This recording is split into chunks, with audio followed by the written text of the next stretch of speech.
Assalamualaikum warahmatullahi wabarakatuh. Saya Diajeng Rendista dengan NIM PMM 2100255 dan rekan saya Berlinda Mosya Putra Silalahi dengan NIM C1C019077 dari kelas R09 Perilaku Konsumen yang diampu oleh Bapak Dr. Andang Fazri STMM. Pada kesempatan kali ini, kami akan menjelaskan tentang perilaku konsumen untuk memenangkan persaingan bisnis. Saat ini semakin disadari bahwa pemberian pelayanan dan kepuasan pada konsumen merupakan aspek penting yang harus diupayakan perwujudannya oleh perusahaan dalam rangka memenangkan persaingan di arena bisnis yang kompetisinya semakin ketat. Agar bisa bertahan dan sukses dalam persaingan tersebut, suatu perusahaan dituntut untuk memiliki sifat inovatif dan kreatif yang selalu siap menghadapi perubahan pasar yang cepat. What is consumer behavior? The American Marketing Association mendefinisikan perilaku konsumen sebagai berikut. Perilaku konsumen merupakan interaksi dinamis antara afeksi dan kognisi, perilaku dan lingkungannya di mana manusia melakukan kegiatan pertukaran dalam hidup mereka. Faktor-faktor yang mempengaruhi perilaku konsumen. Yang pertama ada faktor internal. Di antaranya adalah motivasi. Motivasi adalah dorongan yang kuat dari dalam diri untuk melakukan suatu aktivitas tertentu untuk mencapai suatu keinginan, cita-cita, dan tujuan tertentu.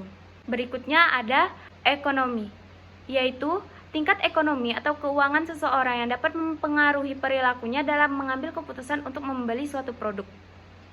Berikutnya ada sikap, yaitu tingkah laku atau tanggapan terhadap rangsangan dari lingkungan yang dapat mempengaruhi atau mengarahkan tindakan seseorang. Selanjutnya akan dijelaskan oleh rekan saya. Oke, terima kasih kepada saudara Diajeng. Di sini saya akan mempresentasikan tentang faktor eksternal. Yang pertama adalah kebudayaan, yaitu suatu yang berhubungan dengan akal manusia dalam menunjukkan cara hidup yang dimiliki bersama oleh suatu kelompok tertentu dan umumnya diwariskan turun-menurun. Yang kedua adalah kelompok sosial dan kelompok referensi. Kelompok sosial yaitu kesatuan sosial di mana individu-individu berinteraksi satu dengan yang lainnya, sedangkan kelompok referensi yaitu kelompok sosial yang menjadi referensi dari individu dalam pembentukan pribadi dan tingkah lakunya. Yang ketiga adalah keluarga, yaitu kelompok sosial terkecil dalam masyarakat terdiri dari satu atau dua orang tua dan anak-anak yang tinggal serumah.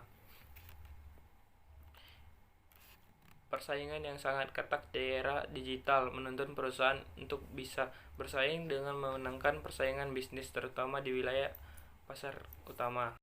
Ada 3 strategi yang bisa digunakan untuk persaingan bisnis.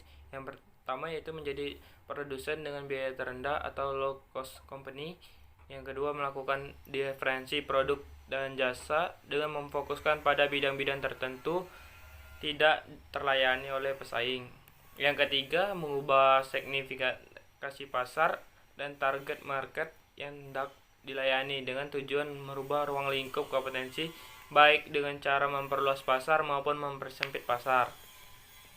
Agar bersaing dengan memenangkan persaingan bisnis, sebuah perusahaan harus memiliki keunggulan kompetitif.